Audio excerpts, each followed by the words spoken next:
bisa mengikuti dengan lancar. Semoga kita bisa mengambil apa yang disampaikan oleh narasumber, kemudian menerapkannya dan memenuhi tujuan utama dari rangkaian acara Pekan Ilmiah, yaitu Bapak Ibu bisa meningkatkan publikasi internasional berreputasi. Baik, demikian sambutan dari saya. Waktu kami kembalikan kepada Pak Bambang. Assalamualaikum warahmatullahi wabarakatuh.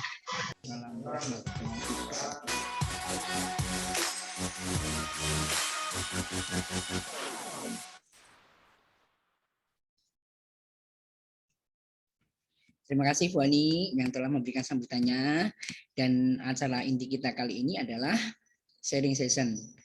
Kita panggil Bu Dinar. Mana nih? Belum ya, muncul Pak di screen. Bambang. Alhamdulillah. Bu Dinar sehat? Alhamdulillah Pak Bambang sehat. Pak Bambang sehat? Alhamdulillah sehat juga. Sedikit Bu Dinar. Bu Dinar ini usianya berapa? Ini untuk memotivasi kita semuanya. Waduh. Berapa? Kira-kira berapa Pak? Kira-kira sih 17 tahun. Oh, 17 ya. Plus ya Pak. Jadi sebagai pengetahuan saja, Bu Dinar ini dulu masih konsultasi masih sama saya ini. Sekarang sudah melejit jauh dan melampaui kita semua. Dan kita tidak boleh takut ada siapapun yang melampaui kita gitu ya Bu Dinar ya. Jadi suatu saat silakan aja. Tidak juga Pak. Enggak apa-apa. Kata itu tepat untuk Bu Dinar. Bahkan saya Pak kalau boleh manggil Mbak Dinar saja begitu. Ya betul sekali. Saya banyak ini ya berhutang budi dengan Pak Bambang ya. Dulu awal saya belajar Scopus tuh dari Pak Bambang sebenarnya. Enggak lah, terima kasih banyak aja. Pak Bambang. Oke. Nah, ini sedikit pengertian juga untuk pemahaman juga Bu Dinar. Kesehariannya selain ngajar apa?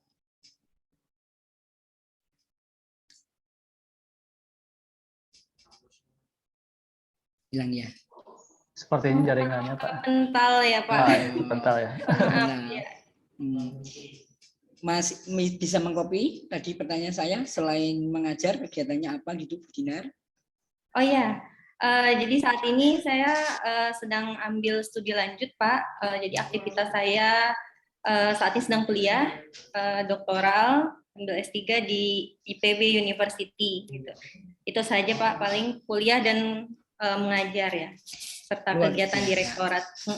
Jadi sebagai contoh lagi, sebagai pemahaman, Bu Dinar itu dulu yang mendapatkan beasiswa di BSI ya, sampai S2 ya.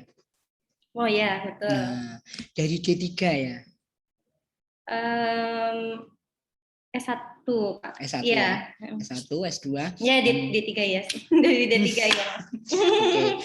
Maksud saya, sudah sepantasnya memang itu didapatkan oleh Bu Dinar. Apapun, kita sekarang coba akan mendengarkan paparannya.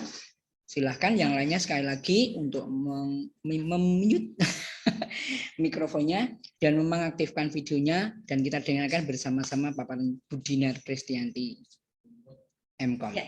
Silakan. Baik, terima kasih banyak Pak Bambang atas kesempatan yang diberikan pada saya. Mohon izin share screen ya Pak ya.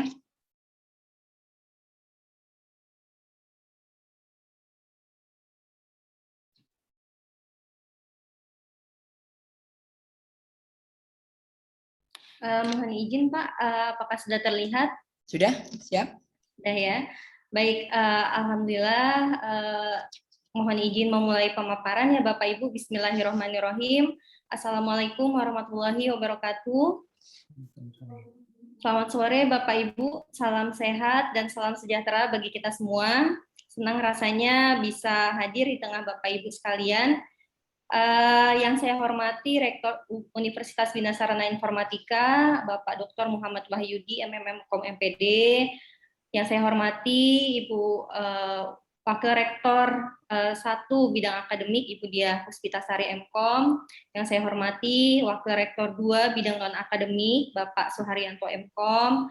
Yang saya hormati Bapak Ibu Dekan, Bapak Ibu Kaprodi, khususnya untuk Kaprodi Ibu Anik Andriani MKOM yang sudah membuka sambutan pada kegiatan hari ini.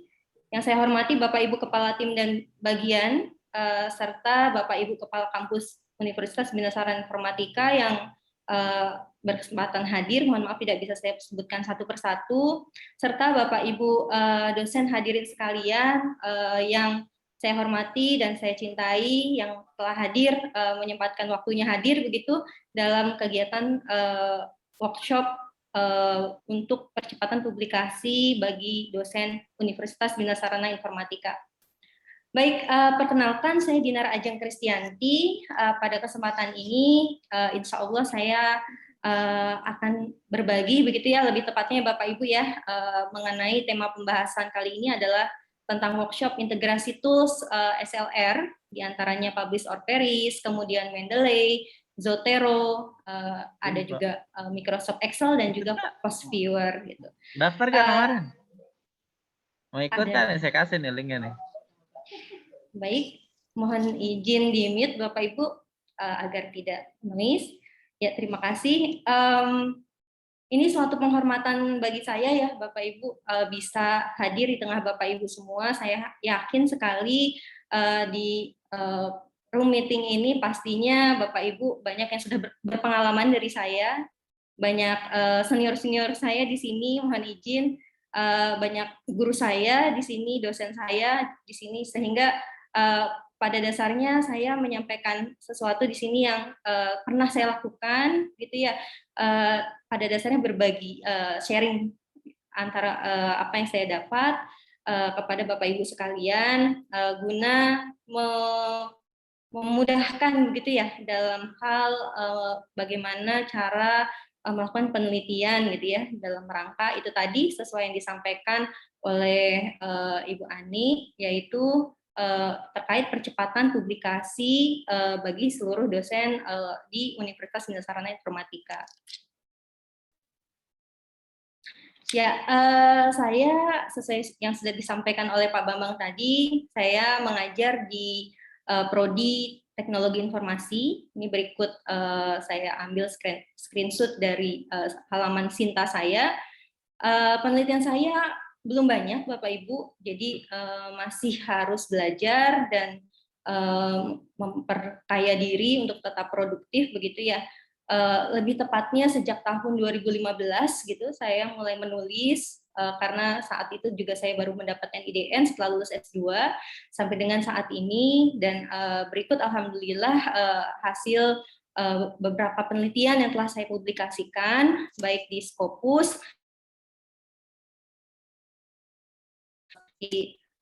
yang Bapak Ibu bisa lihat di halaman Sinta tersebut.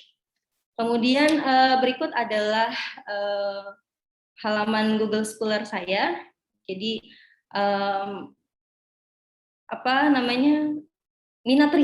minat riset atau kompetensi utama yang saya miliki itu adanya di bidang sentiment analysis, kemudian text mining, feature selection, optimization algorithm, machine learning, seperti itu. Jadi bila di sini ada Bapak Ibu yang ternyata minat risetnya sama dengan saya, bolehlah suatu saat kita bisa kolaborasi. Berikut adalah beberapa penelitian yang sudah dipublikasikan. Jika memang ada yang sama, serumpun, seminat dengan penelitian saya, mangga ayo kita kolaborasi dan bisa diakses beberapa publikasi yang telah saya lakukan. Baik, adapun agenda hari ini Bapak Ibu, diantaranya kita akan praktik ya pada intinya, tapi sebelum itu saya ingin menyampaikan terlebih dahulu kenapa kita harus menggunakan atau mengintegrasikan beberapa tools yang mau kita bahas kali ini gitu ya. Jadi yang pertama, awal mulanya kita akan melakukan penelitian. Mengapa? Jadi latar belakangnya adalah mengapa melakukan penelitian. Yang kedua, apa itu penelitian dan apa yang dikejar dalam penelitian, itu juga kita semua harus mengetahui. Lalu yang ketiga, apa itu literatur review, fungsi dan prosesnya. Yang keempat, integrasi tools SLR, dan nanti sedikit akan saya praktikkan dari mulai meng-crawling paper sampai dengan memvisualisasikan sehingga Bapak Ibu bisa mengetahui tren topik apa sih yang saat ini lagi tren gitu ya, sehingga dapat disadur atau dapat diadopsi untuk penelitian Bapak Ibu semua.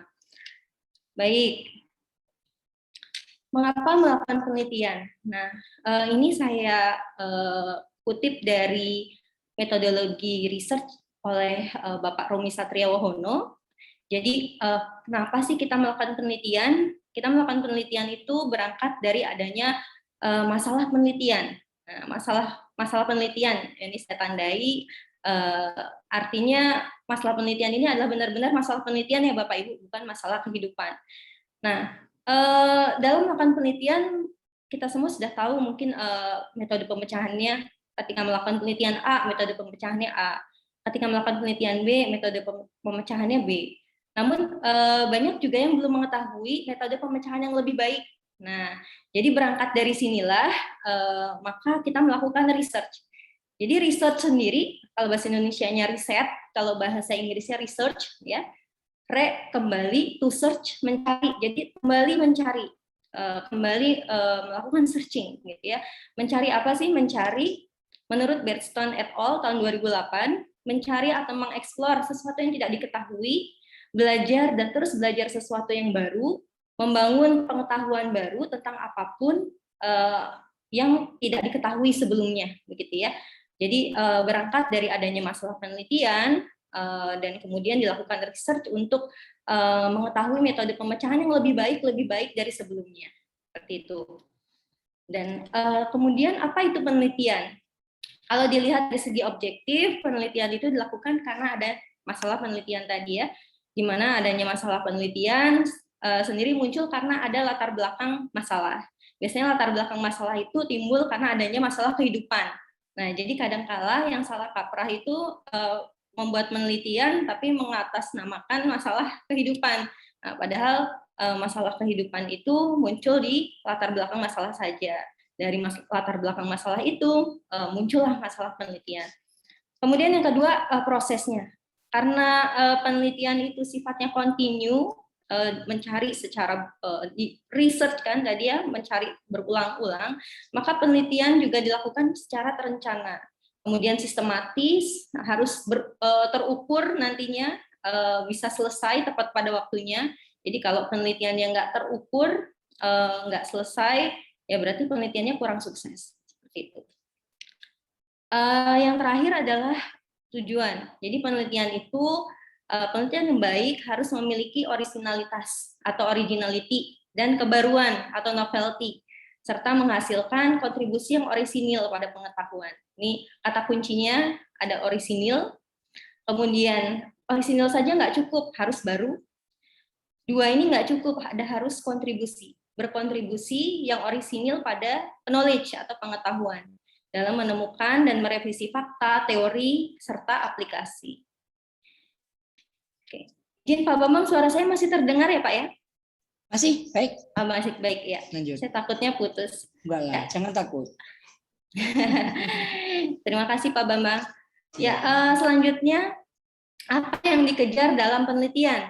Nah, jadi penelitian itu adalah serangkaian kegiatan yang mampu menghasilkan kontribusi yang original untuk pengetahuan, sesuai dengan dikutip dari Dawson tahun 2009, bahwa yang disebut dengan original contribution itu adalah kontribusi orisinil, dan kontribusi orisinilnya itu adalah untuk pengetahuan. Jadi original contribution to knowledge. Maaf.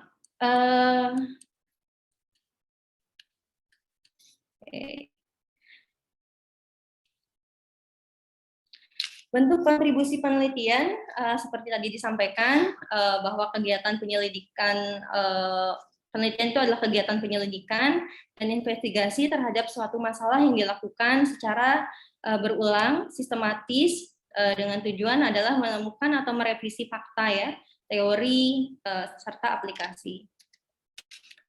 Untuk itu, ketika kita sudah tahu apa itu penelitian, kemudian apa yang melatar belakangi dilakukan penelitian, selanjutnya ada suatu teknik yang bisa kita lakukan. Salah satunya adalah dengan literatur review. Nah, apa yang disebut dengan literatur review? Literatur review itu adalah sebuah tinjauan pustaka yang berisi sintesis informasi, sintesa informasi yang relevan dengan pekerjaan penelitian kita. Jadi tentunya ketika kita ingin menulis, kita harus membaca terlebih dahulu ya. Mustahil kalau kita menulis tanpa membaca. Nah, membaca juga harus didasari dengan arah pekerjaan penelitian kita. Nah, kalau sembarang yang dibaca juga tidak akan relate ya, tidak akan fokus terhadap penelitian kita. Nah, fungsi dari literatur review ini adalah mensintesa informasi yang relevan dengan pekerjaan penelitian kita, sehingga nantinya penelitian kita mendapat ranah yang fokus ya, sesuai dengan arah riset yang tepat dan tren terkini.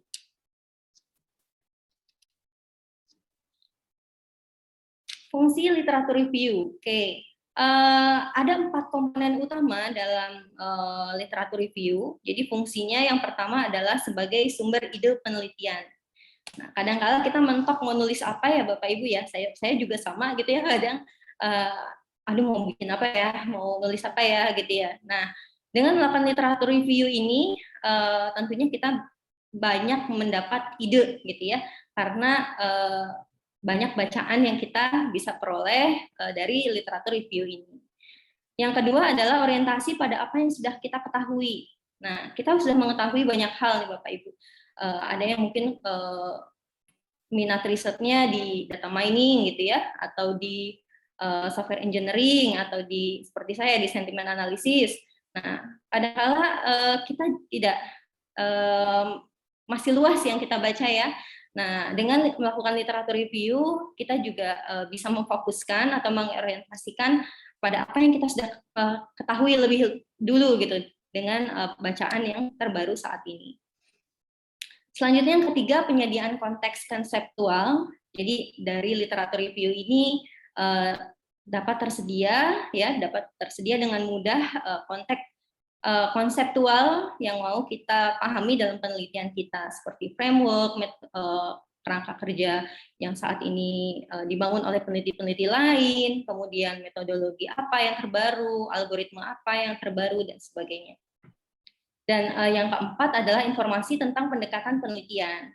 Nah, ini juga penting ketika kita melakukan penelitian, kita dapat mengetahui pendekatan-pendekatan apa sih yang bisa diterapkan dalam penelitian kita. Kadang-kala kalau kita fokus hanya dengan penelitian kita, tanpa mau membaca atau tanpa mau mencari tahu apa yang sedang gitu ya, saat ini sedang tren saat ini, ya kita akan fokus dalam kotak aja, kita nggak tahu gitu ya. Padahal kalau kita melakukan literatur review, itu bisa banyak sekali pendekatan-pendekatan penelitian yang ternyata bisa kita kawinkan gitu ya dengan penelitian kita sendiri gitu. Selanjutnya ini adalah beberapa fungsi lainnya ya dari 4 yang utama tadi. Mengapa kita melakukan literatur review? Jadi ketika kita melakukan literatur review, mengumpulkan paper-paper yang relevan, membaca, mensumarikan, kemudian sampai nanti mensintesanya dan memvisualisasikan arah penelitian ya, sehingga kita mendapatkan, oh ini loh kontribusi penelitian saya, oh ini loh originalitas penelitian saya sampai kepada novelty dan sebagainya. Nah, yang salah satunya adalah ini, lebih jelas. Jadi ketika kita melakukan literatur review, penelitian kita menjadi lebih jelas, juga memperjelas pemahaman lapangan. Jadi kita semakin paham, jadi tidak kulitnya saja yang kita pahami, tapi lebih deep lagi gitu ya, secara fundamental kita lebih mengetahui, oh yang kita sedang teliti itu tentang ini. Gitu. Kemudian yang kedua, lebih spesifik dan fokus. Nah, memfokuskan alasan penelitian. Nah, ketika kita mau melakukan penelitian, tadi di depan dibahas ada masalah penelitian. Nah, masalah penelitiannya kalau kita tidak melakukan literatur review bisa jadi sangat luas. Nah, yang akan dibahas bisa jadi nggak baru gitu ya, nggak berkontribusi gitu. Sudah pernah dibahas orang. Nah, dengan melakukan literatur review menjadi lebih spesifik, lebih fokus gitu ya, memperfokus alasan penelitian kita tuh mau ngapain tuh jelas. Kemudian yang ketiga sebagai evaluasi. Nah, kadang-kala peneliti-peneliti sebelumnya ya yang sudah melakukan penelitian sebelumnya, ketika kita melakukan review dari beberapa literatur yang ada, itu ada kekurangan-kekurangannya. Nah, dengan melakukan literatur review kita bisa mengevaluasi hasil penelitian sebelumnya seperti apa, sehingga kita bisa saja berkontribusi dalam memperbaiki ya kekurangan-kekurangan yang dilakukan oleh peneliti-peneliti sebelumnya. Selanjutnya yang keempat itu adalah mendapatkan ide penelitian sesuai tren. Nah, kadang-kala, aduh saya mau nulis tapi nggak punya ide. Nah, atau saya punya ide, kok tapi kayaknya bosen ya ini terus gitu ya, atau nggak berkembang gitu ya, karena emang sebenarnya ada dua Bapak Ibu, kenapa ide itu nggak keluar. Yang pertama itu kurang baca, ini pengalaman saya, kurang baca. Yang kedua terlalu banyak yang dibaca. Nah, kalau kurang baca udah jelas ya, siapapun sudah menyadari bahwa kalau kita minim bacaan ya penulisan pun akan menjadi minim gitu. Tapi kalau banyak baca, loh saya udah banyak baca gitu ya, ratusan paper saya baca, tapi kok saya nggak dapat ide juga. Karena bacaan yang dibaca sebanyak itu tidak fokus Bapak Ibu. Jadi dengan melakukan literatur review, kita membaca benar-benar paper yang fokus saja. Misalnya dari 100 paper yang Bapak Ibu cari, ini hanya 50 saja yang benar-benar relevan dengan penelitian kita. Ya udah yang 50 itu aja yang Bapak Ibu, dalam tanda kutip Bapak Ibu boyong ya kemana-mana ya, kamar mandi ikut, ke dapur ikut gitu ya. Nah jadi dengan melakukan literatur review, salah satunya fungsinya adalah mendapatkan ide penelitian sesuai tren. Di sini Bapak Ibu dapat mendefinisikan konsep dan ide kunci ya. Oh ini clue-nya yang Bapak Ibu mau teliti. Selanjutnya yang kelima, mendapatkan celah penelitian atau research gap. Nah ini ya, jadi kadangkala ketika kita nulis ya memang kok itu terus ya algoritmanya, kok itu terus pendekatannya, metodologinya, nggak ngerasa mendapatkan celah penelitian atau research gap gitu ya. Nah itu karena kurangnya melakukan literatur review. Biasanya dengan melakukan literatur review, Bapak Ibu dapat mengidentifikasi penelitian di bidang terkait gitu yang dapat digeneralisasi atau dialihkan ke topik gitu ya. Seperti itu. Oh, ini ada celahnya nih di sini, ada bolongnya di sini, Bapak Ibu bisa perbaiki yang masih kurang tersebut. Dan ini juga bisa penting ya Bapak Ibu, selain untuk melakukan penelitian BKD, juga bisa jadi sebagai bekal misalnya Bapak Ibu ingin studi lanjut doktoral, karena celah riset atau research gap ini biasa ditanyakan sebagai kebaruan pada proposal penelitian doktoral.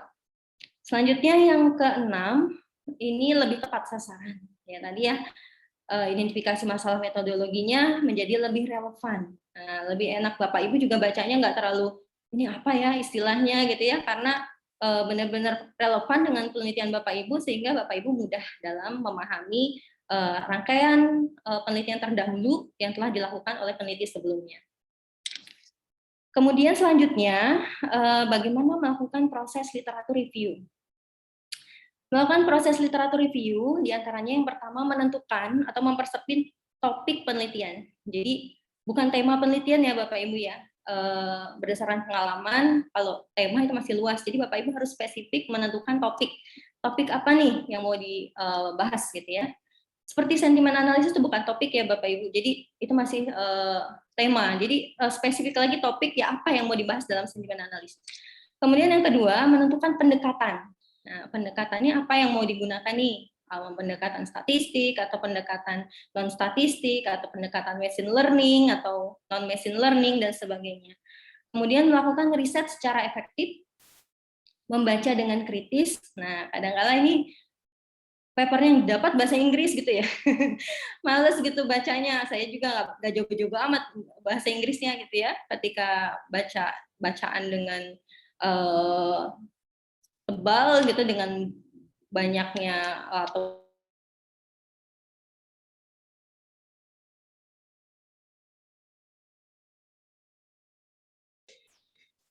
kesulitan jaringannya sepertinya. Mohon maaf. Oke. Saya sedang direktorat nih Pak, jadi wifi-nya iya. Bentar, saya izin lagi ya Pak ya. Tadi sudah sampai mana ya Pak? Literatur review? Proses ini ya Pak ya? Ya, oke. Oh ya, saya lanjutkan. Yang membaca dengan kritis sudah ya Pak? Belum, itu sampai itu. Oh ya, sampai sini ya. Jadi memang proses membaca ini juga harus dilakukan ya Bapak Ibu. Mustahil kita bisa menulis penelitian dengan baik tanpa kita membaca. Dan membaca pun tidak sekedar baca, tapi kita harus bisa mengkritisi apa yang kita baca. Seperti itu. Mengkritisi yang kita baca yaitu dengan mencari celah penelitian, mengevaluasi kekurangan kelebihan seperti itu. Sehingga kita bisa dapat ide lebih jauh terhadap riset yang mau kita lakukan. Kemudian selanjutnya melakukan analisis dan evaluasi. Setelah menganalisis tentunya evaluasi ya terhadap apa yang kita kaji. Kemudian membuat catatan yang bagus. Catatan yang bagus di sini setiap apa yang kita baca kita catat. Kita buat table begitu di Microsoft Excel dengan mudah, membuat kolom-kolom penelitian ini, topiknya ini, tahunnya yang diteliti adalah tahun sekian, kemudian kelebihannya apa, kekurangannya apa, metodologinya apa, penulisnya siapa gitu ya. Itu selain untuk mencari kebaruan dan originalitas kontribusi penelitian, Bapak Ibu juga bisa menghasilkan paper SLR tuh ya. Jadi kan banyak juga penelitian publikasi yang berkaitan dengan membahas tentang sistematik literatur review. Jadi bisa dua kali pekerjaan bisa kita lakukan. Yang pertama bisa membuat paper SLR-nya, yang kedua bisa melakukan penelitian dengan kebaruan yang baru. Lalu melakukan organisir yang baik, kita organize paper-paper yang ada, kita kelola dengan baik. Lalu membuat draft tertulis. Jadi ketika kita sudah melakukan sesuatu, jangan didiemin ya Bapak Ibu, langsung ditulis ya draftnya, yang kemudian nanti akan kita kembangkan. Lalu setelah itu kita ubah, ada konsep amati, tiru, modifikasi ya, dan kita perbaiki nih yang kurangnya apa dari penelitian yang sebelumnya. Dan proses-proses literatur review ini bisa kita lakukan dengan mudah Bapak Ibu menggunakan integrasi tools SLR. Jadi Bapak Ibu sudah instalasi semua ya terkait tools SLR sesuai dengan arahan panitia ya. Mudah-mudahan sudah ya untuk install di laptopnya masing-masing sehingga nanti bisa memudahkan dalam memahami bagaimana sih cara mengintegrasikan tools SLR yang ada sehingga Bapak Ibu menjadi lebih mudah melakukan literatur review. Ya, selanjutnya ini adalah materi utama.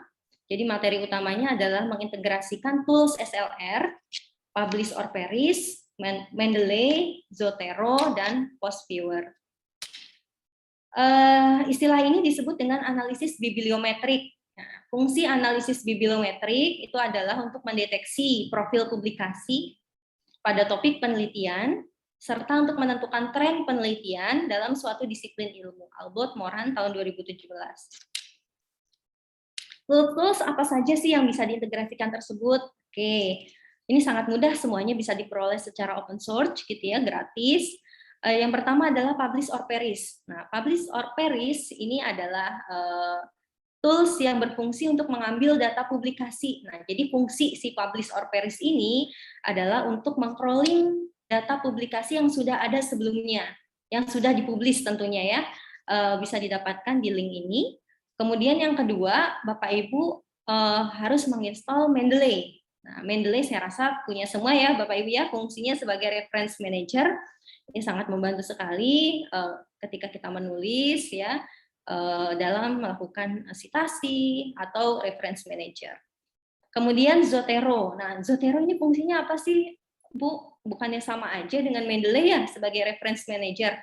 Nah, fungsi Zotero di sini adalah berfungsi untuk mengkonversi. Jadi hasil luaran dari praktikum yang akan saya paparkan nanti itu adalah draft list data-data publikasi paper-paper mana saja yang Bapak Ibu wajib download gitu ya, wajib download kemudian wajib baca gitu. Itu dari Excel, nanti listnya kelihatan. Nah, karena kita membutuhkan luarannya nanti adalah berbentuk Excel, sedangkan ketika kita ambil dari Publish or Perish ini biasanya filenya itu berbentuk .ris. reference manager, ya. Maka dari itu harus dikonversi terlebih dahulu di Zotero. Gitu. Sebenarnya nggak pakai Zotero juga bisa, misalnya dari Mendeley nanti dikonversinya ke XML gitu ya, nanti dari Excel import dalam file XML tersebut. Namun kalau di laptop saya, Bapak Ibu, itu saya sudah coba nggak bisa, sehingga harus menggunakan tools baru lagi, tools lain lagi, yaitu Zotero. Yang fungsinya tuh sebenarnya di sini bukan untuk reference manager. Reference manager itu enaknya di Mendeley. Tapi nggak apa-apa sih, kalau Bapak Ibu biasa Zotero berarti Mendeley-nya skip gitu ya. Jadi sekalian reference manager sekalian untuk convert ke file Excel. Tapi kalau kayak saya udah biasa Mendeley Bu, untuk konversi Excel-nya pakai Zotero aja. Oh iya, monggo, silahkan. Kemudian selanjutnya yang keempat adalah Microsoft Excel. Nah, Microsoft Excel inilah yang fungsinya memproses dan mengelompokkan riset kita. Terakhir, Post Viewer. Di sini dapat kelihatan kalau memang file .ris-nya ya dari hasil kita meng-crawling sesuai dengan keyword yang baik, tentunya nanti hasil pemetaan Post Viewer ya, fungsinya di sini adalah untuk memetakan dan memvisualisasikan riset. Ini menjadi lebih baik Bapak Ibu. Kelihatan celah riset yang bagus tuh penelitian yang ada celahnya tuh di sini. Penelitian yang terbaru tuh ini, temanya, topik-topiknya apa saja itu bisa dilihat dalam Post Viewer. Dan kelima tools ini kita integrasikan Bapak Ibu, jadi tidak bisa berdiri masing-masing ya. Dimulai dari Publish or Perish, Mendeley, Zotero, Microsoft Excel, dan Post Viewer ini saling terintegrasi. Baik, nanti kita praktek, tapi saya paparkan visualisasinya ya, biar memudahkan Bapak Ibu dalam nanti praktek. Yang pertama adalah Publish or Perish. Jadi kalau nanti dibuka nih Bapak Ibu sudah diinstal, kemudian diakses Publish or Perish, kurang lebih tampilannya nanti seperti ini. Nah, akan muncul jendela Scopus Search ini karena saya mencarinya menggunakan Scopus. Kemudian selain Scopus bisa juga mencari menggunakan khusus yang saya mau cari paper di Google Scholar, oh iya bisa. Saya mau cari paper di WOS misalnya, itu bisa. Tergantung Bapak Ibu mau mencarinya di mana. Kalau tampilan saya ini, Bapak Ibu mencarinya di Scopus Search. Ada berbagai pencarian yang bisa dilakukan di sini, Bapak Ibu. Ada outdoor, itu adalah penulis, jadi Bapak Ibu nanti mencari berdasarkan nama penulis. Kemudian afiliasi, nah Bapak Ibu bisa mencari, misalnya Bapak Ibu pengen mencari yang afiliasinya di Universitas Binaksara Informatika aja ya, mangga diketik. Kemudian publication name, nah tergantung Bapak Ibu mau cari apa, mau cari buku, berarti kalau jurnal tinggal diketik jurnal. Title word ya, berarti ini adalah judul. Kemudian keyword, kalau keyword ini adalah kata kunci. Nah, saya sudah coba ke semua berbagai pencarian yang tersedia ini, yang lebih relevan berdasarkan kata kunci Bapak Ibu. Jadi pencarian berdasarkan kata kunci seperti ini. Nah, pencariannya bisa dituliskan seperti ini, tergantung topik atau minat riset Bapak Ibu, menggunakan tanda kutip, biasanya ditulis kecil-kecil ya. Misalnya contoh di sini saya mencari keyword text mining, jadi seluruh penelitian yang ada di indeks Scopus gitu ya, saya akan cari kalau menggunakan operator N seperti ini, berarti text mining dan dalam kurung yang ada di dalamnya ini dua-duanya dicari. Jadi dan text mining dan ini kondisi dua ini harus memenuhi Bapak Ibu. Kalau tidak, salah satunya berarti tidak ketemu. Nah, di sini saya pakai tanda kurung, artinya saya ingin mencari juga topik riset saya, yaitu berkaitan dengan sentimen analisis. Nah, pakai kutip sentimen analisis ini kondisi apabila ada dua kondisi. Nah, kebetulan di sini saya menggunakan operator OR, berarti salah satu. Jika salah satunya ada, ketemu gitu ya, maka akan dimunculkan. Atau ya, Twitter sentimen analisis. Jadi salah satu, kalau sentimen analisis yang ada hanya itu, ya yang Twitter nggak ada, ya berarti tidak ditampilkan. Jadi ditampilkan yang sentimen analisis saja.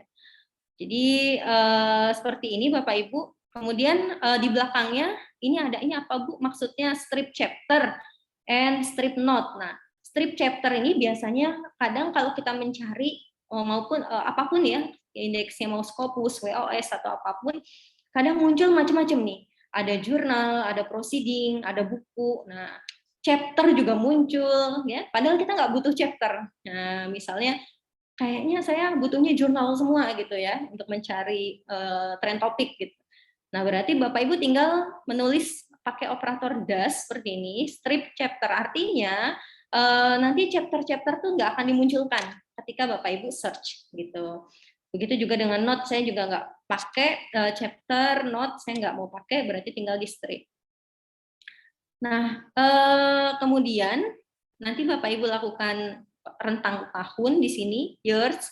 Years di sini adalah rentang tahun yang bisa Bapak Ibu tulis, bisa 5 tahun terakhir ya minimal. Kalau nggak mau terlalu jauh hasilnya nanti yang dilihat kan yang baru-baru semua. Misalnya di sini saya gunakan 2017 sampai 2021, tinggal di search seperti itu, maka hasilnya akan muncul. Nah, biasanya sekali pencarian Bapak Ibu itu akan menghasilkan 200 paper. Kalau untuk publish or perish, maksimum gitu ya, 200 paper. Jadi kalau saya merasa kurang gitu ya, kok cuma 200, saya kurang nih, pengen cari lagi gitu ya. Kalau saya ngakalinnya, Bapak Ibu rentang tahunnya diturunkan, artinya dibuat setahun gitu. Jadi rentangnya nggak lama, nggak panjang-panjang ya. Misalnya 2017 sampai 2018 dulu Bapak Ibu cari, nanti kan dapat 200. Kalau memang topiknya banyak ya, kalau topiknya sedikit ya sesuai yang Bapak Ibu dapat. Saya pernah dapat cuma 4, oh emang topiknya baru gitu ya. Nanti di tahun berikutnya 2018 sampai 2019 dapat lagi 200. Jadi kalau di total bisa lebih banyak sesuai yang diinginkan Bapak Ibu. Nah, ini resultnya, hasilnya, nih papernya 200 ya Bapak Ibu, karena maksimum 200. Hasil dari crawling paper tersebut yang kita gunakan menggunakan publish or perish ini, nantinya Bapak Ibu save. Jadi di copy, simpan pencarian untuk diolah lebih lanjut. Disimpannya berbentuk file.ris yang nantinya kita manage di Mendeley. Kurang lebih gambarannya seperti itu ya Bapak Ibu ya. Nah, ini tadi saya mencarinya menggunakan Scopus. Kalau yang sudah install boleh mangga sambil diklik-klik aja, dicoba-coba gitu ya. Nah, kadangkala Bapak Ibu ketika sudah menginstall publish or perish menggunakan pencarian indeks Scopus, itu kadang-kadang ada yang meminta APA. Nah, khusus pencarian dari pengindeks Scopus perlu akun Scopus APA key yang diperoleh dari sini Bapak Ibu. Nah, karena saya sudah melakukannya dulu gitu ya, tapi saya juga lupa saya dulu pakai APK atau tidak ya. Nah, kalau memang Bapak Ibu, oh saya bisa nih Bu klik Scopus, tapi nggak minta APK ya, berarti alhamdulillah publish or perish Bapak Ibu yang ada di laptop Bapak Ibu berarti aman, tidak perlu menggunakan APK.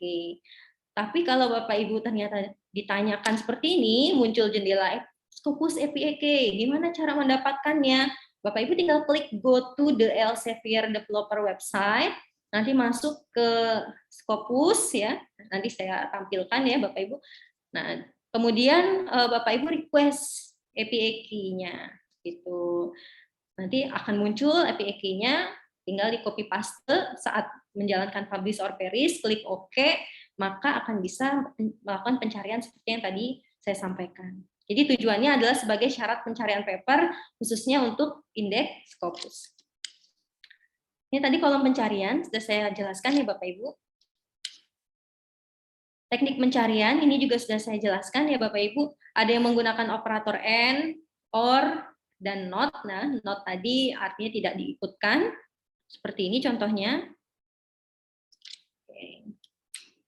Selanjutnya adalah Mendeley. Nah, Mendeley sudah sangat familiar sekali tentunya ya Bapak Ibu menggunakan Mendeley fungsinya untuk manajer citasi ya, reference manager maksudnya.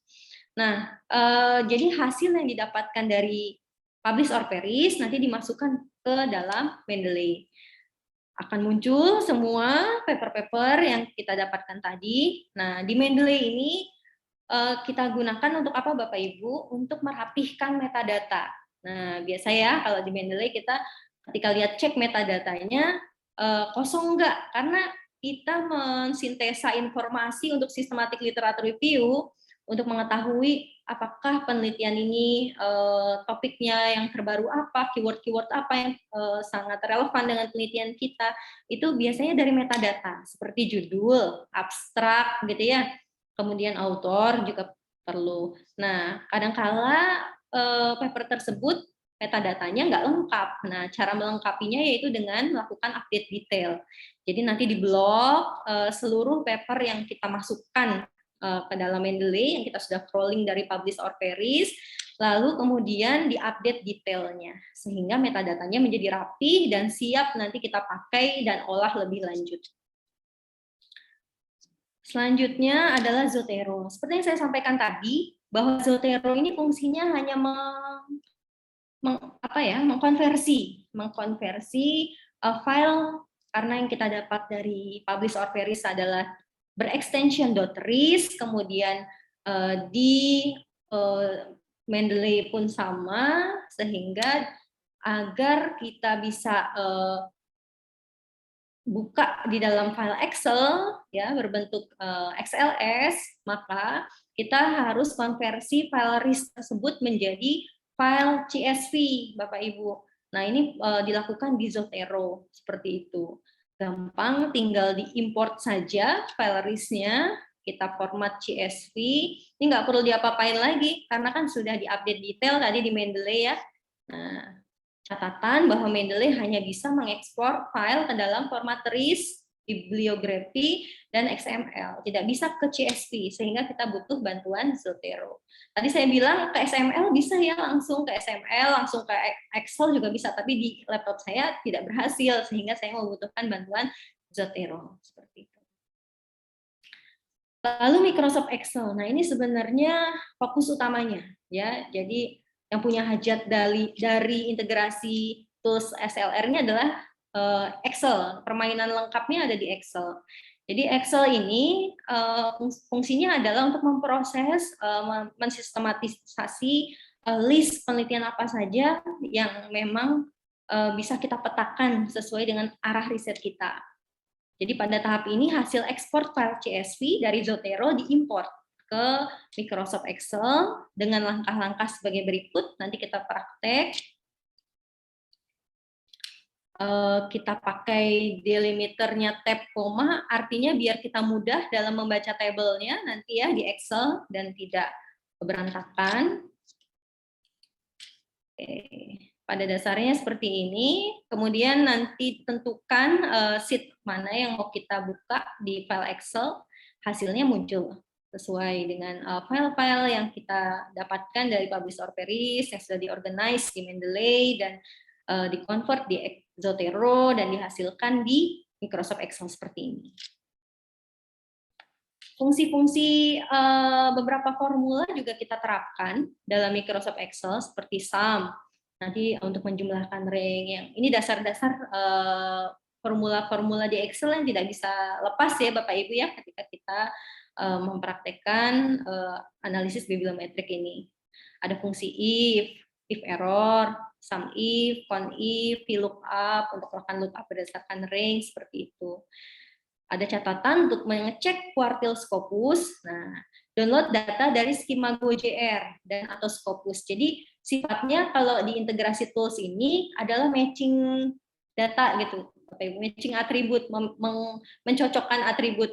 Jadi file yang kita sudah dapat, apakah file ini tentunya yang kita mau baca. Jadi ketika kita dapat file Scopus, Bapak Ibu, itu belum tentu filenya berkuartil sesuai yang kita inginkan.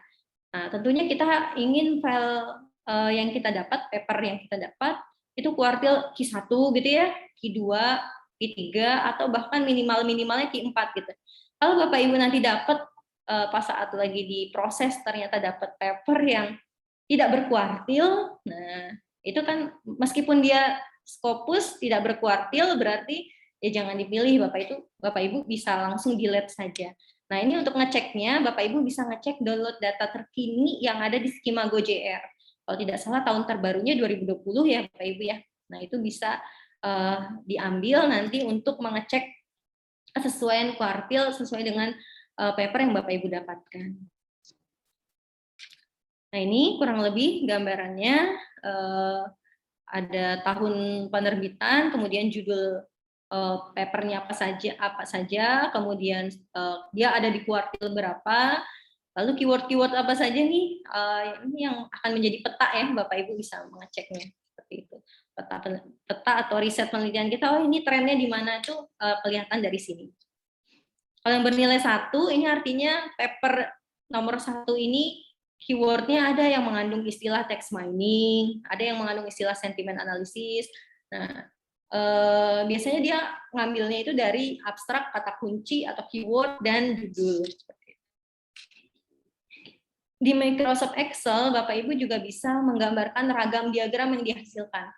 Tentu saja Bapak Ibu pernah membaca paper systematic literature review ya, paper SLR gitu ya, yang mana paper itu isinya mereview mereview penelitian-penelitian sebelumnya. Nah, biasanya ada di runut berdasarkan diagram-diagram yang ini publikasi metode yang lagi tren apa, algoritma yang lagi tren tentang topik ini itu apa, penulis yang paling aktif menulis itu siapa, publikasi atau publisher yang paling banyak meneliti tentang topik kita itu siapa. Nah, itu bisa digambarkan dari beberapa ragam diagram yang bisa dihasilkan dari hasil tabel di Microsoft Excel tadi.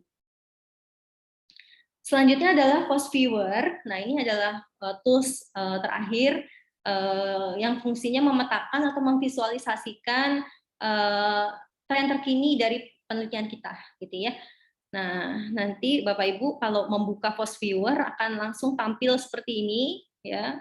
Biasa file new, kemudian ada 3 pilihan, choose type of data berdasarkan create a map atau create a map based on network data atau on bibliographic data atau on text data. Nah, karena kita punyanya bibliometrik, maka kita pilih yang bibliografik tadi seperti itu. Kalau sudah diklik next seperti itu. Nah, kemudian apa yang kita lakukan selanjutnya? Kita memilih data source. Nah, data source itu adalah dengan membaca data berdasarkan reference manager file yang kita dapat tadi dari perapihan yang sudah dilakukan di Mendeley ya, terakhir ya. Nah, karena kita butuhnya kalau Post Viewer ini hanya visualisasi, jadi butuhnya file yang .ris saja, seperti itu. Lalu kemudian diklik next. Nah, nanti kita browse, di mana kita naruh, menyimpan file RIS tersebut, gitu ya. Lalu kemudian diklik next, tentukan file yang dimaksud, ya. Next lagi. Nah, di sini nanti Bapak Ibu memilih tipe of analysis and counting method. Jadi ada 2 yang biasa Bapak Ibu pilih untuk tipe of analysis. Itu ada co-authorship sama co-occurrence. Karena kita ingin mencari tren, kesesuaian topik, Bapak Ibu memilih yang co-occurrence, bukan yang co-author. Kalau author berarti mencari yang penulis-penulis yang relevan gitu ya. Kalau ini co-occurrence ini adalah mencarinya berdasarkan kata kunci. Nah, seperti itu. Counting metodenya Bapak Ibu pilih full counting, lalu klik next. Untuk materi ini tenang saja Bapak Ibu nanti akan dibagikan ya ke Bapak Ibu. Saya sudah sampaikan kepada panitia, nanti mohon izin Pak Rizal yang mungkin ya akan menyampaikan ke para audiens. Selanjutnya choose threshold. Nah, di sini adalah kata kunci yang biasanya kata kunci yang muncul ini ada banyak tergantung dari paper yang di crawling tadi Bapak Ibu. Kalau hasil crawlingannya Bapak Ibu dapat banyak, otomatis kata kuncinya akan semakin beragam. Nah, seperti contoh ini saya mendapat kata kunci 964 keyword gitu ya.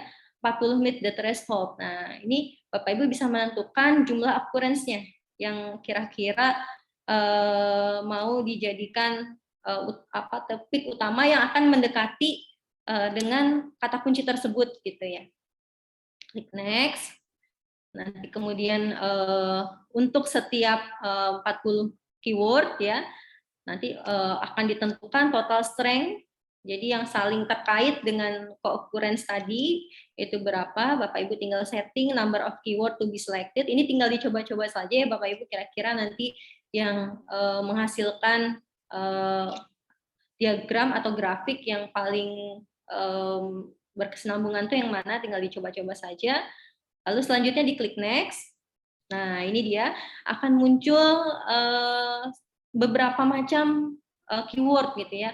Occurrence terbesar itu berarti penelitian topik yang Bapak Ibu teliti ini ya banyak yang meneliti gitu. Kayak contoh sentimen analisis ya, topiknya memang luas gitu ya, masih cukup luas karena memang banyak yang meneliti. Ada kesamaan 285, kekuatannya 539. Nah, Bapak Ibu bisa lihat beberapa yang terkait dengan ini, deep learning, text mining, kemudian big data. Oh, ini yang saling relevan ternyata topiknya, keyword-keywordnya kaitannya dengan ini. Yang masih kecil, leksikon, oh ini berarti ada, bisa jadi ada celah di sini, gitu ya. Nah, seperti itu. Kalau sudah, selanjutnya diklik finish. Nah, ini adalah hasil dari visualisasi dari aplikasi post viewer tersebut ya. Seperti kita lihat di sini yang saling berkaitan. Sentimen analisis sangat besar tadi karena occurrence-nya juga sangat besar. Nah, ada beberapa yang agak tipis-tipis, semakin dia tebal Bapak Ibu, berarti itu semakin banyak papernya gitu ya, semakin muncul ya keyword-keyword yang ada dari paper-paper yang tadi di crawling tadi, yang tadi didapat. Nah, semakin tipis seperti ini transfer learning, ini tipis-tipis social media analysis. Oh, ini berarti bisa jadi ini kita bisa kawinkan nih sama penelitian kita ya, karena masih sedikit atau masih jarang. Ini visualisasi selanjutnya. Kalau yang warnanya agak biru lebih tebal seperti ini berarti udah lampau ya Bapak Ibu, tahun 2017-an. Tapi kalau yang semakin kuning ke sini, ini berarti tahun 2018-an. Transfer learning tuh muncul ya. Kemudian COVID. Nah, COVID kan memang baru ada di 2019 ke atas ya, 2018 ke atas ya Bapak Ibu ya. Jadi memang ini ternyata masih baru nih di ranah penelitian sentimen analisis gitu. Jadi bisa jadi topik yang bisa Bapak Ibu telaah karena masih bisa kita dapatkan celah di situ.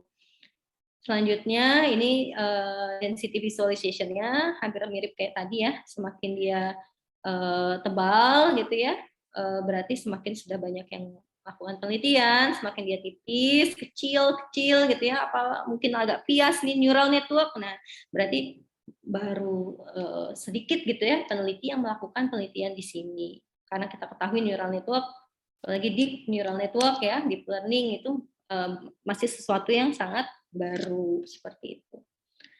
Baik, ini referensi yang bisa saya sampaikan dari yang sudah saya sampaikan. Ini ada kutipan sedikit ya.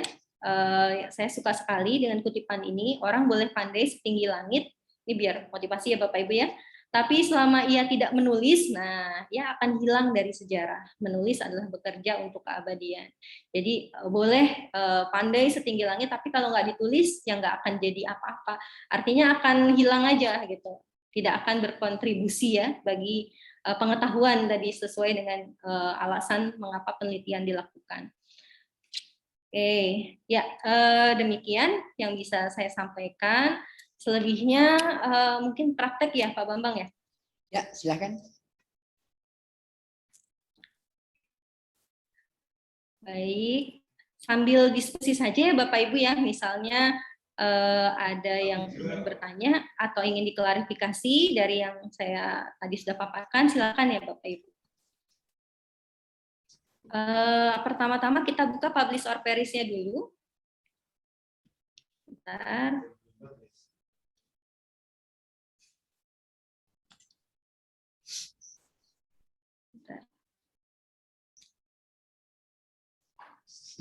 Publish or perish. Stop aja ya. Oke. Ya. Sudah terlihat ya Bapak Ibu ya? Ya, ya. Oke. Kalau pertama kali mencari, biasanya nanti akan ada pilihan pencariannya berdasarkan apa. Ini kebetulan saya mencari berdasarkan Scopus Search. Nah, seperti tadi disampaikan, ini adalah beberapa atribut ya Bapak Ibu yang bisa kita cari gitu ya dari penelitian yang pengen kita cari gitu.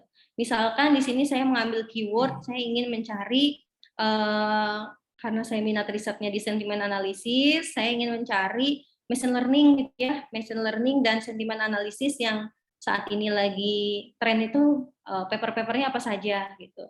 Misalnya saya mencari dari 5 tahun terakhir 2016 sampai 2021. Nah, otomatis di sini akan didapatkan 200 paper saja ya Bapak Ibu. Nah, kalau Bapak Ibu ingin saya pengen mendapatkan lebih dari itu, ingin mendapatkan 1000 paper misalnya. Ya di ranknya dikecilin aja gitu ya, dipendekin aja. 2016, 2017 search, 2017, 2018 search, seperti itu. Nah, ini saya coba 2016 sampai 2021 ya. Kemudian saya search. Prosesnya sangat cepat. Nah, ini adalah beberapa paper-paper yang muncul di tahun 2016 sampai dengan 2021 dengan keyword ini. Bu, kalau saya mau tambahin keyword lain biar lebih spesifik ya silahkan, monggo, tinggal dimainkan saja di keywordnya. Kalau sudah, Bapak Ibu lakukan save result. Nah, di sini, Bu Dinar tadi disampaikan nggak bisa CSV, ini ada CSV, betul ada CSV. Namun kadangkala apa yang kita dapatkan dari publish or perish ini tidak rapih gitu ya. Nah, kita butuhkan Mendeley tadi tujuannya untuk merapikan metadata sehingga ketika mencari menggunakan keyword abstrak ya, itu menjadi lebih mudah gitu ya Bapak Ibu ya. Pencariannya benar-benar sesuai lah gitu ya. Nah, sehingga tidak disarankan nih mengambil result ini untuk CSV. Nah, result SCSV ini kurang disarankan karena kadangkala papernya nggak rapi secara metadata sehingga yang disarankan yang berbentuk ref manager atau RIS tadi. Nah, kita pilih, kemudian kita tentukan misalnya Bapak Ibu mau simpan di mana. Saya taruh di latihan lah ya, latihan 2. Oke. Nah, save-nya dengan nama tertentu ya Bapak Ibu mau referensi 1, 2, 3 silahkan, tapi saya biar lebih memudahkan mengingat gitu ya Bapak Ibu, biasanya sih saya tulis keyword-nya gitu. Oh, jadi nanti ini referensi manager ini isiannya tentang itu gitu. Karena tadi saya keyword-nya menulis machine learning dan sentimen analisis, saya tulis saja machine learning dan sentimen analisis gitu. Lalu saya simpan. Oke, kalau sudah kita minimize saja publish or perish-nya. Lalu kemudian kita menuju ke Mendeley. Oke, di Mendeley ini biasanya saya bikin folder lagi Bapak Ibu. Saya yakin Bapak Ibu juga sudah familiar ya dengan Mendeley, sudah terbiasa karena kewajiban kita membuat penulisan tiap semester ya, tentunya ini sangat terpakai. Latihan 4 lah misalnya udah banyak latihan. Kemudian selanjutnya kita apakan? Kita import Bapak Ibu sesuai dengan penjelasan yang saya sampaikan di slide tadi. Kita import, importnya itu yang RIS. Nah, karena tadi kita ambil dari publish or perish adalah RIS ya Bapak Ibu. Kita cari berdasarkan tempat kita simpan file.ris itu di mana. Nah, kita klik, jeng, tampil ya. Oh, belum? Sabar ya. Sabar. Nah, di sebelah kanan Bapak Ibu ini ada metadata ya. Seperti ini kalau kita klik ini ada metadatanya. Nah, metadata inilah yang menjadi hartanya ya Bapak Ibu ya untuk dilakukan pengecekan tren topik tadi ya yang akan kita gunakan integrasi tool yang tadi dipaparkan. Nah, kadangkala ini kebetulan rapi semua ya. Kadangkala pas kita klik, nah ini nih ada volumenya yang nggak lengkap nih Bapak Ibu, isu, page. Ya mungkin kalau kayak gini nggak masalah ya karena nggak terlalu kepake. Tapi kalau abstraknya nggak ada, udah wassalam. Karena agak sulit. Kita akan mencari kesesuaian topik itu dari abstrak, dari judul, seperti itu. Nah, kalau ingin melengkapi metadata di sebelah kanan, kita blok saja Bapak Ibu. Nah, kita blok seperti ini, klik kanan update detail. Nah, insya Allah akan, tapi kadang udah ini juga nggak muncul ya, memang dari sananya juga kurang lengkap. Jadi kita memang harus ngecek sendiri. Ini di double klik bisa dibaca nggak bisa, karena kan kita hanya mendapatkan profilnya saja ya, hanya mendapatkan detail paper itu saja. Kalau mau cari papernya, wujudnya mau kita baca gitu ya, papernya seperti apa, ya Bapak Ibu download saja. Cara downloadnya gimana? Tinggal cek doi-nya ya, atau kunjungi URL-nya. Kalau nggak bisa, cek doi-nya copy ya di Skyhub ya. Bapak Ibu mungkin sudah familiar ya. Kalau yang berbayar itu bisa diakses melalui situs Skyhub. Oke, kalau sudah, langkah berikutnya ini di ekspor ya Bapak Ibu ya. Oke, enggak usah diekspor, bolehlah diekspor, boleh. Oke. Nah, ekspornya ini ke RIS lagi ya Bapak Ibu ya. Kenapa harus diekspor lagi? Agar RIS yang kita buat ini menjadi lebih update gitu Bapak Ibu. Saya biasanya namain update. Ya, jadi yang sudah kita perbarui metadatanya seperti itu. Kalau sudah diklik simpan. Oke, 2 tools ya Bapak Ibu. Selanjutnya adalah Zotero. Oke, kita minimize lagi Mendeley-nya. Bisa diikuti ya Bapak Ibu ya? Ada yang terlewat atau saya kecepatan barangkali? Bisa ya, Pak Bambang ya? Aman Bu. Ya, lanjut aja aman. Aman, alhamdulillah. Oke, selanjutnya adalah Zotero. Nah, tadi disampaikan bahwa Zotero ini fungsinya hanya untuk mengkonversi dari RIS ke CSV ya, Bapak Ibu ya, sehingga bisa kita buka di Excel. Oke, kita import. Oke, kita pilih yang RIS ya, Bapak Ibu, yang pertama. Cari tadi filenya yang sudah update ya Bapak Ibu, yang sudah update, tujuannya agar metadatanya menjadi lebih sempurna. Oke. Sorry, sebelumnya kita bikin folder dulu ya, agar tidak menimpa file yang sudah ada.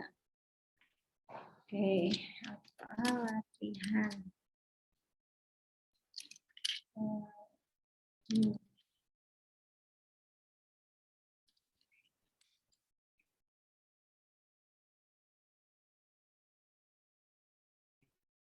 Ambil yang update, kita buka.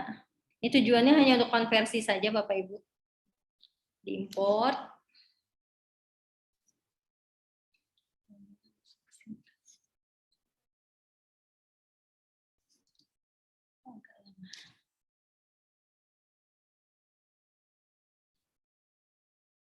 Biasanya cepat loh Bapak Ibu, ini kok agak lama ya.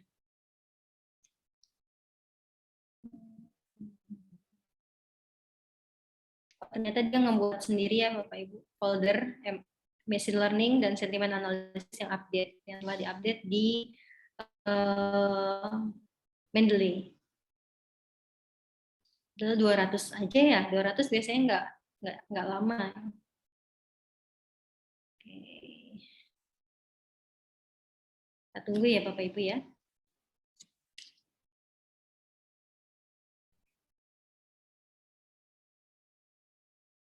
Waktu saya berapa menit lagi, Pak Bambang? Lanjut. Lanjut, baik. Ya, yang mau tidur biar tidur. Sambil makan silahkan. Yang penting ilmunya keserap kita semuanya. Amin, amin. Baik, alhamdulillah sudah muncul Pak di Zotero ya. Jadi langkah berikutnya kita konversi file RIS tersebut ke CSV.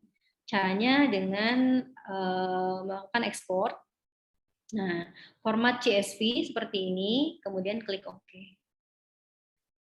Tempatkan pada folder yang Bapak Ibu inginkan, biar nggak lupa di mana, kita satukan saja dengan sebelumnya.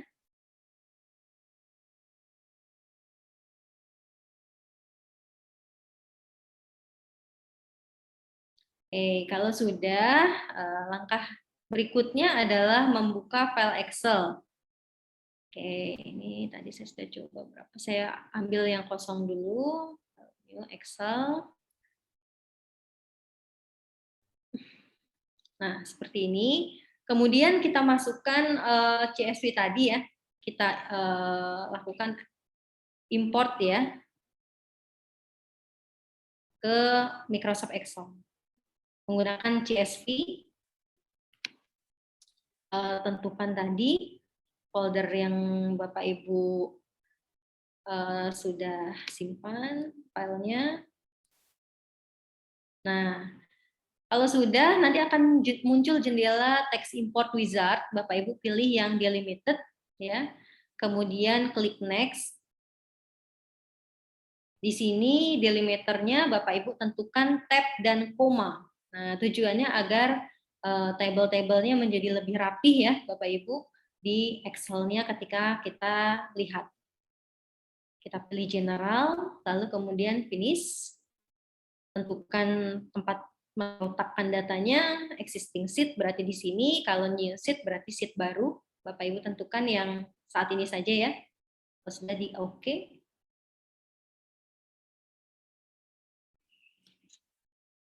Jeng jeng. Nah, ini dia hasil dari atribut ya, profil paper yang kita ambil dari Publish or Perish, kemudian kita rapihkan tadi dengan Mendeley, lalu kemudian kita rapihkan juga dengan menggunakan Zotero untuk dikonversi ke CSV, dan sekarang sudah tampil Bapak Ibu ke Microsoft Excel seperti ini.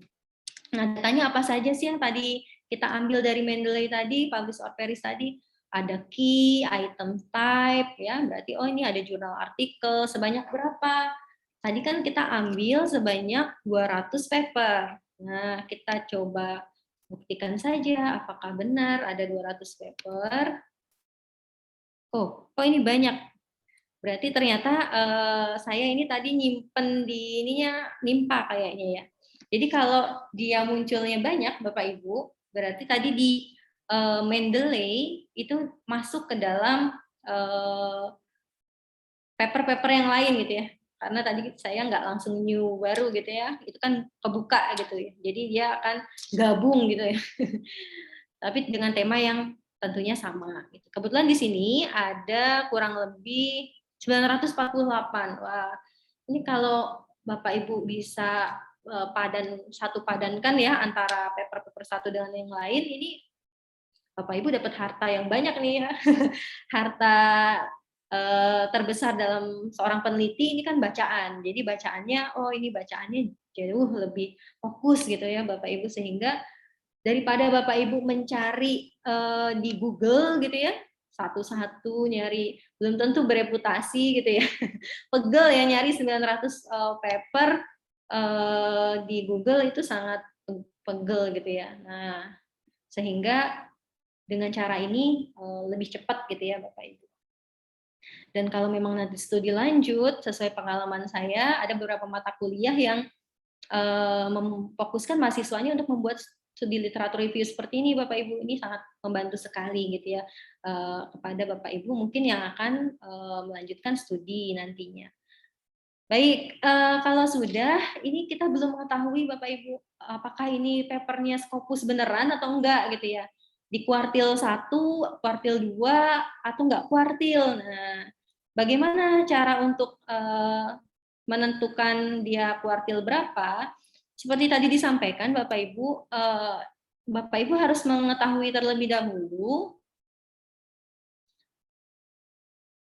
skema GoJR. Jadi ada database, nah seperti ini, ada database, Bapak Ibu kunjungi skimago.jr.com ya, di bagian jurnal rank.php. Nah, tahun yang terbaru itu adalah tahun 2020. Nah, Bapak Ibu tinggal download saja. Nah, kalau sudah di-download, nanti kurang lebih muncul file CSV. Ini tidak saya download lagi ya Bapak Ibu karena cukup besar dan lama lumayan. Ini bentuknya adalah CSV. Nah, kalau Bapak Ibu konversi nantinya ke file Excel, saya sudah ada yang sudah jadi biar lebih mudah gitu ya Bapak Ibu. Bapak Ibu tinggal membuka file tersebut di Excel gitu ya. Contohnya seperti ini.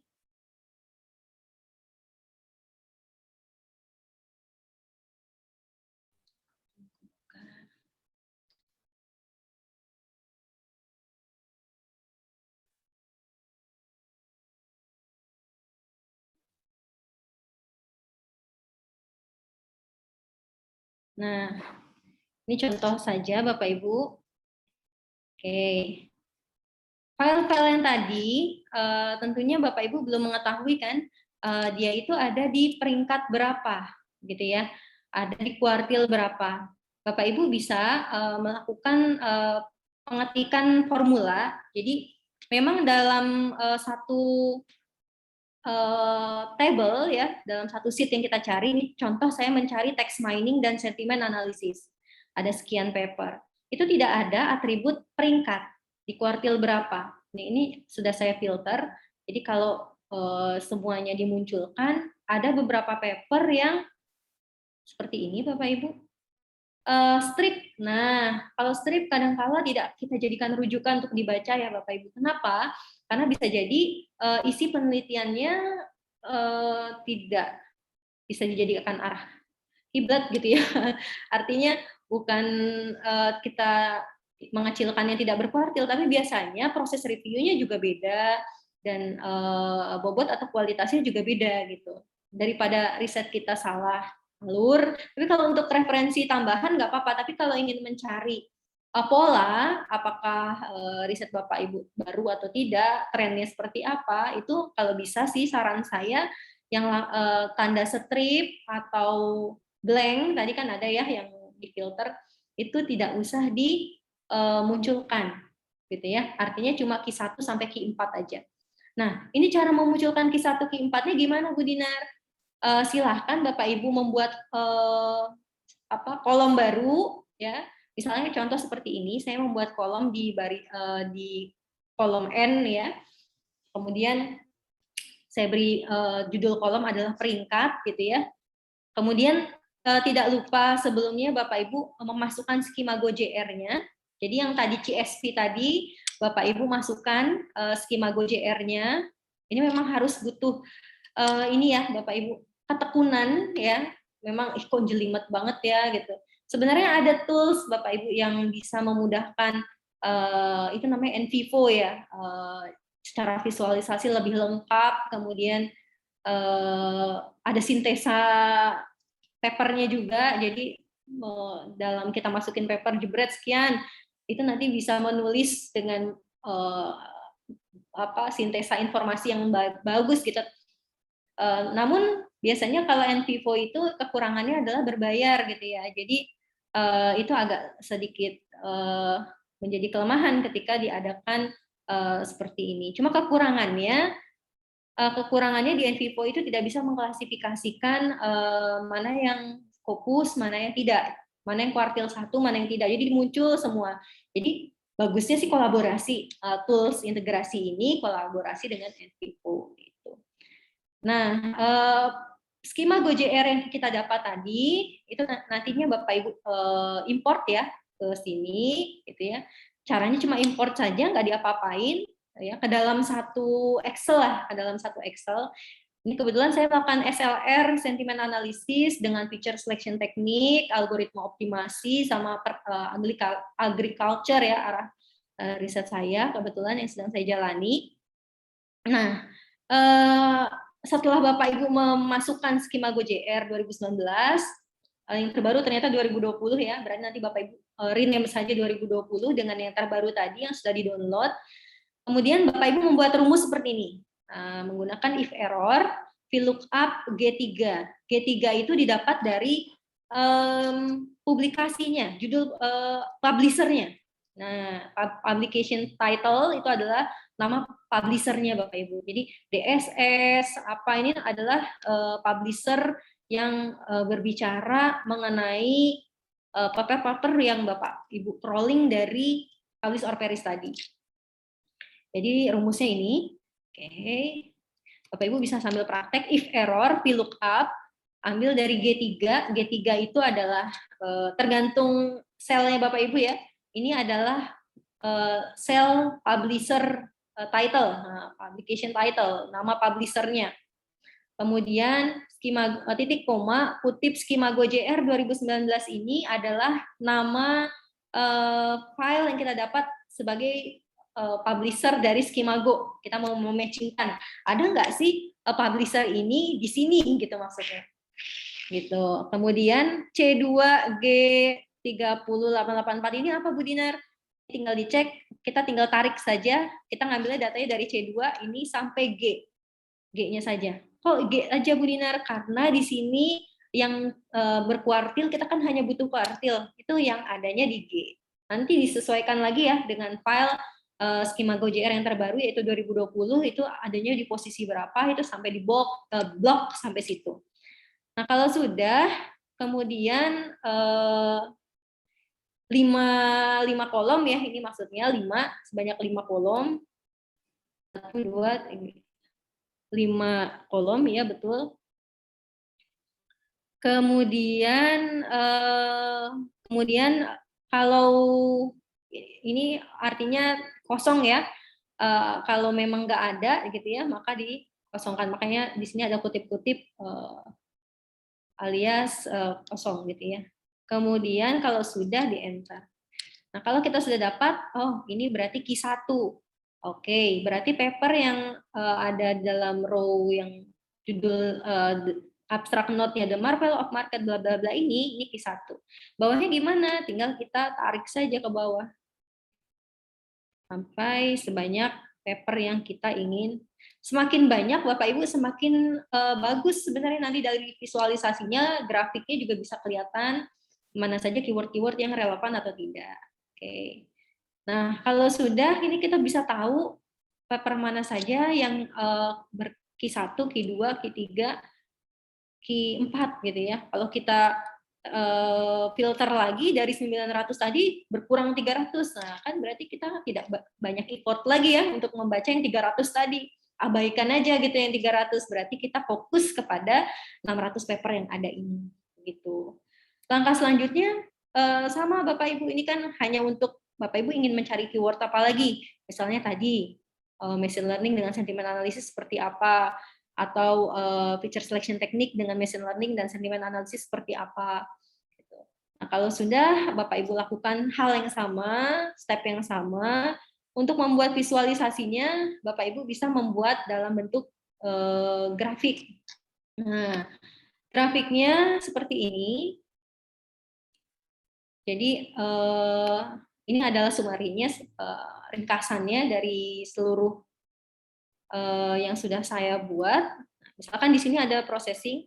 Jadi Bapak Ibu kalau membuat grafik harus pilih di antaranya adalah atribut apa saja yang sesuai gitu ya. Ini masih di hide, saya unhide dulu. Ada title, kemudian abstract, kemudian date, manual text, publication title ya. Jadi yang lain-lain seperti kayak keyword tadi ya. Keyword.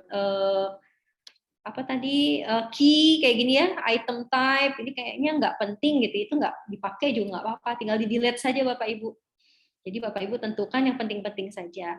Nah, untuk title biasanya di metadata itu yang dari Mendeley itu bentuknya hurufnya capitalize each word ya Bapak Ibu. Jadi masing-masing di depannya itu huruf besar begitu. Agar dia bisa terbaca harus dikecilkan, harus di lowercase kan gitu ya. Caranya Bapak Ibu saya rasa sudah bisa semua ya. Tinggal bikin rumus gitu ya.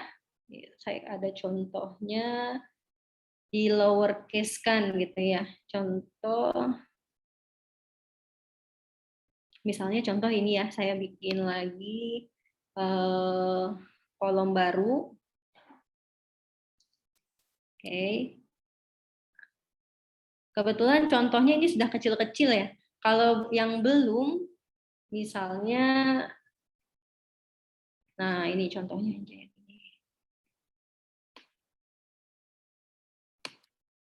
Insert, kemudian ini agak lemot. Oke. Nah, ini sama dengan pakai rumus lower gitu ya, Bapak Ibu ya. Oke. Sorry. Dari sel yang mana yang mau dikecilkan semua hurufnya? Misalnya yang abstract note sebelah kiri. Oke, kalau sudah di enter, nah nanti dia akan kecil semua. Ini saya hide dulu lah biar nggak bingung bacanya. Nah, kecil semua, kurang lebih seperti itu. Nah, jadi kecil semua Bapak Ibu. Kenapa? Agar nanti ketika kita bikin keyword atau pencarian, nanti kita buat manual satu persatu. Ini kebetulan sudah kecil semua, aman ya, jadi Bapak Ibu ya. Nah, apa saja sih yang perlu di lowercase kan? Itu biasanya title, kemudian abstrak, dan keyword. 3 itu saja Bapak Ibu. Title, abstrak, manual text ya, publication title atau publisher itu juga boleh, author juga boleh. Kalau ada keyword, berarti keyword di manual text ya, itu harus kecil-kecil semua. Caranya mengecilkannya berarti Bapak Ibu sintesa lagi dari masing-masing pencarian tadi dengan menggunakan perintah lower. Doi-nya ini jangan lupa diikutsertakan ya Bapak Ibu. Kenapa? Karena tools ini hanya membantu Bapak Ibu untuk mengumpulkan paper-paper apa saja yang relevan dengan penelitian Bapak Ibu. Ujungnya Bapak Ibu tahu itu celahnya di mana, itu Bapak Ibu harus baca gitu ya. Tidak mungkin, oh ini celah saya ini gitu, tapi tidak di make sure lagi dengan paper tersebut gitu. Tetap itu harus dibaca ya. Tool secanggih apapun, tetap Bapak Ibu harus membaca. Tapi kan mengurangi effort lebih ya, jadi yang membacanya ya fokus saja itu, nggak baca yang lain-lain gitu ya. Oke. Nah, key-nya ini diambil dari yang kita sudah formulakan tadi ya, menggunakan perintah if error ya, sehingga Bapak Ibu tinggal copy saja gitu, copy key-nya. Nah, kemudian tergantung Bapak Ibu mau mencari apa nih di sini. Contoh, saya di sini ingin mencari objek yang berkaitan dengan kata kunci ini. Kata kuncinya apa ya kira-kira? Text mining, sentiment analysis, Twitter sentiment analysis, opinion mining. Nanti dari kesemuanya mana sih yang paling muncul banyak dari paper-paper yang dicari? Perintahnya apa? Menggunakan perintah ini. Nah, if max, if error, if search, nah dicari berdasarkan kata kunci. Jika text mining yang kita cari kata kuncinya text mining, dicari ke B12. B12 itu adalah title ya, dicocokkan ke title. Kemudian yang kedua, kondisi yang kedua, kunci text mining masih J2 ya. Text mining ini dicocokkan juga dengan C dengan abstrak. Nah, yang ketiga, if error, if search, text mining ini dicocokkan juga dengan E itu adalah keyword manual text. Nah, kalau memang ada di antara abstrak, di antara manual text, di antara judul ya, maka dia diberi bobot 1. Kalau nggak ada, dia kosong. Nanti copy aja Bapak Ibu, tinggal tarik seperti itu ya, keseluruhan yang ingin Bapak Ibu cari. Nanti Bapak Ibu akan melihat, ini sampel contoh ya, satu. Oke, berarti paper yang ini ya, yang berjudul A Survey of the Application of Text Mining for Agriculture, kata kunci text mining itu ada 1. Sentiment analysis ada 1. Selebihnya nggak ada. Nah, untuk lebih memudahkannya lagi, secara visualisasi, ini saya besarkan Bapak Ibu. Oke. Nah, ini bisa disumarikan ya dengan menggunakan CONIF. Kuartil Q1, Q2, Q3, Q4. Kalau penasaran yang strip ya, kalau memang strip masih nyangkut, silakan kalau mau dicari. Ada berapa paper sih? Oh, ternyata yang berbicara tentang topik sentimen analisis, kemudian dengan machine learning tadi ya, itu ternyata jumlah papernya Q1 ada 543 tentang tahun 5 tahun terakhir tadi. Q2 juga ada sekian, Q3 sekian. Kalau di total tadi sesuai ya yang kita dapat 992. Selanjutnya keyword, text mining. Untuk kunci text mining untuk Q1-nya ada 194 paper. Sentimen analisis 422. Nah, dari diagram bisa kita lihat sebaran jumlah publikasi berdasarkan kuartil. Q1 ada 59%, Q2 ada 15%, Q3 ada 18%, Q4 ada 8%. Nah, ini bisa dijadikan paper SLR ya Bapak Ibu ya. Jadi kita bisa melihat tren untuk topik penelitian ini tuh sebarannya seperti ini. Kemudian kita juga bisa tahu metode machine learning apa sih yang lagi hits gitu ya, yang lagi tren di sentimen analisis. Setelah kita melakukan sumarisasi di atas berdasarkan kata kunci yang ada, kata kunci yang tepat di tabel-tabel ini juga ini kan dibuat manual ya Bapak Ibu. Itu harus sesuai juga ya. Namanya harus tepat sasaran karena kalau enggak ya tidak menghasilkan grafik yang baik.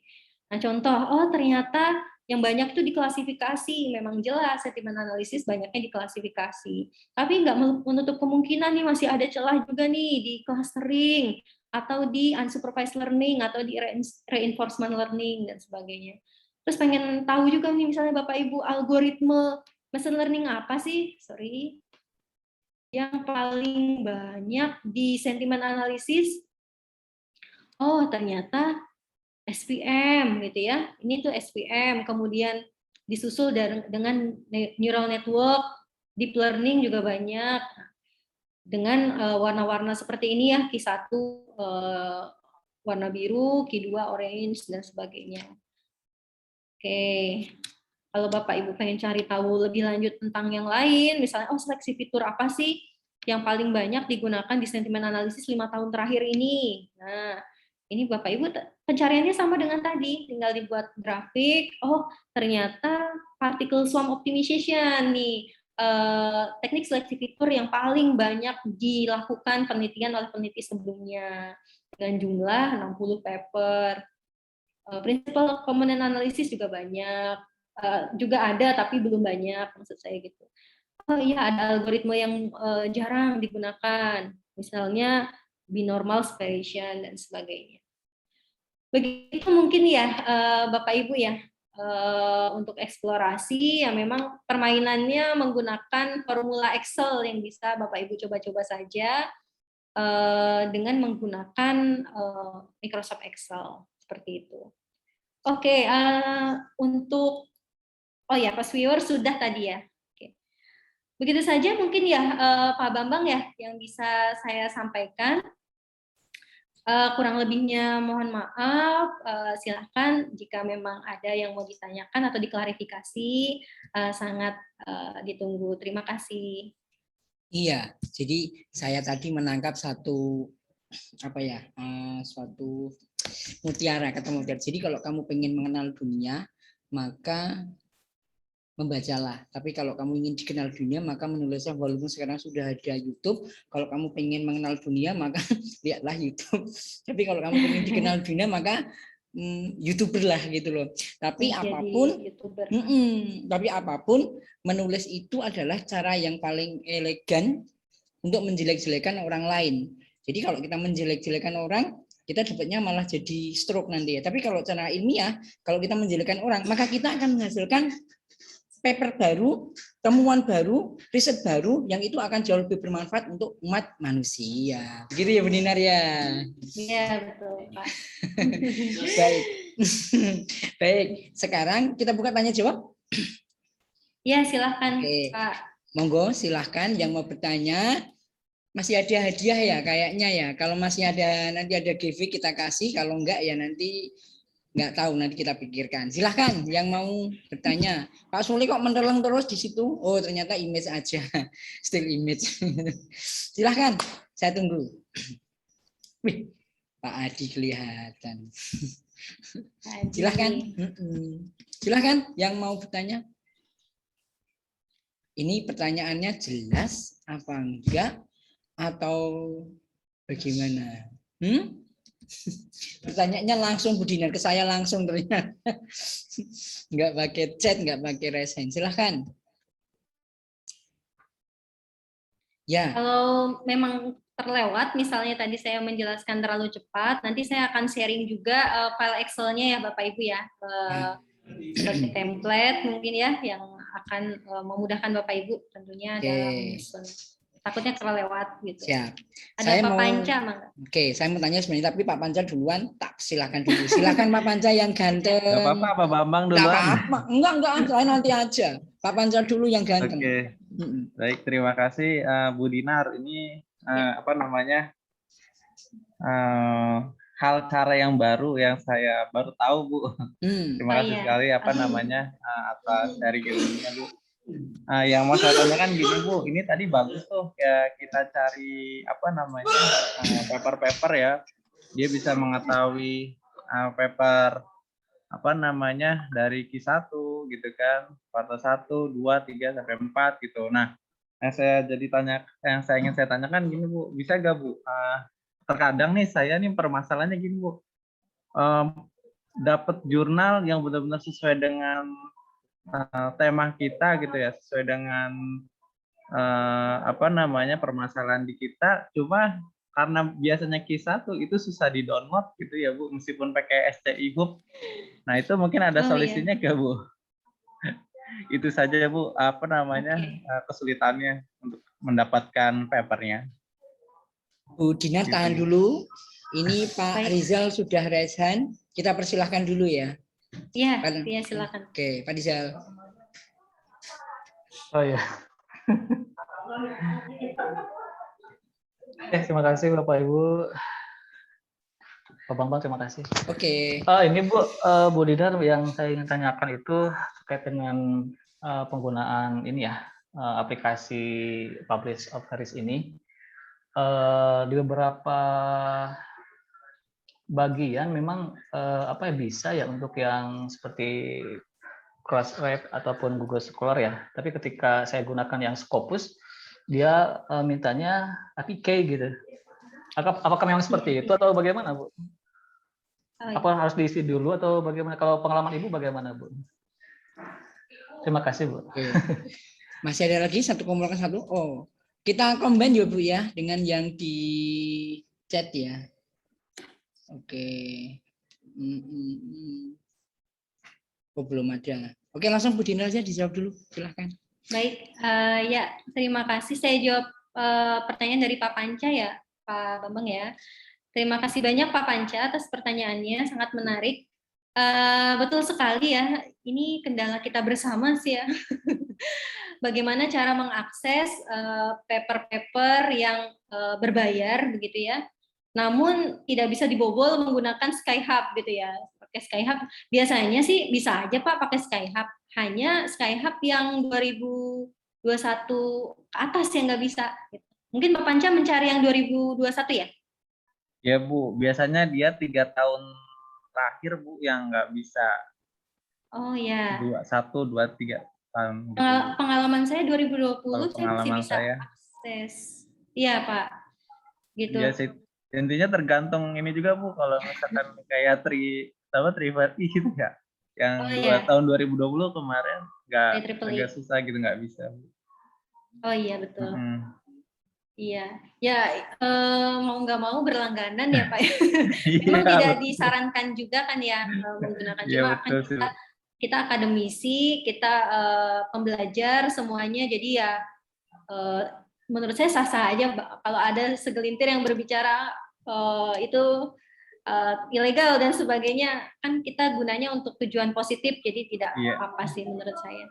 Tapi ya balik lagi, itu untung-untungan juga ya Pak ya, kalau memang belum bisa diakses ya bersabar aja Pak. Atau bisa mengontak temannya yang punya akun misalnya berlangganan dan sebagainya. Seperti itu Pak. Baik Bu. Tapi bagus sih tadi Bu, biar pencarian itu tuh dia terdokumentasi gitu dari yang paling benar sesuai dengan paper kita ya Bu tadi yang dari pemaparan Ibu gitu. Begitu juga dia bisa mendeteksi yang kuartil 1, 2 gitu. Itu bagus sekali. Saya baru tahu mana Bu. Terima kasih Bu Dinar. Sama-sama Pak Panca, alhamdulillah. Selanjutnya pertanyaan dari Pak Rizal ya. Iya. Punten. Pak Rizal tadi bertanya tentang APK, di antaranya kira-kira seperti itu. APK ya. Baik, saya izin menyampaikan APK di ini ya Pak ya. Monggo silakan. Di web. Ya, kadangkala ada beberapa versi publish or perish yang di-download itu yang support gitu ya Bapak Ibu, yang tidak perlu menginstal APK. Namun ada juga yang harus menginstal seperti itu. Jadi caranya Pak Rizal, punten Bapak mau mengunjungi scopus.com ya Pak. Lalu Bapak login dengan user Bapak. Misalkan saya di sini saya sudah login dengan akun saya. Di bagian bawah ada about Scopus, Bapak pilih Scopus APA. Nah, seperti ini. Atau dengan dev Elsevier tadi ya, yang ada di slide saya juga boleh. Itu juga sama saja. Nah, nanti ketika Scopus APA ini diklik, maka akan menampilkan halaman baru, yaitu dev.elsevier.com. Seperti ini. Lalu ada attend APA key. Nah, Bapak Ibu bisa klik ini, I want an APA key. Nah, tadi ini nggak lama kok Bapak Ibu. Nanti akan muncul APA key seperti tadi, langsung muncul kok. Kalau Bapak Ibu sudah punya akun seperti itu. Oke, makasih Bu. Ya, sama-sama Pak. Alhamdulillah. Sepertinya cukup Bu ini Bu. Pertanyaan selanjutnya bisa disampaikan langsung ke Bu Dinar, biar Bu Dinar nanti banyak bermanfaat lagi. Karena kalau selesai sampai di sini sudah. Jadi biar ada blunder terus tanya gitu ya Bu ya. Setuju Bu Dinar? Iya, silakan Pak. Oke. Nah, jadi sekali lagi ini luar biasa. Mudah-mudahan menjadi sesuatu yang sangat bermanfaat. Ilmu kita terus berkembang dan perlu diketahui bersama yang namanya penelitian itu adalah skeptik. Nek coro Jawane itu ora ujuk-ujuk. Tidak terus tahu-tahu ada, tidak ada. Jadi pasti apa meneh juluntrungan itu apa Pak Supri? Ada juluntrungan penyebab, ada penyebab sebelumnya gitu ya Bu. Sehingga tidak pernah atau tidak mungkin ketika kita mengadakan riset, melakukan riset itu tidak mungkin ada referensinya.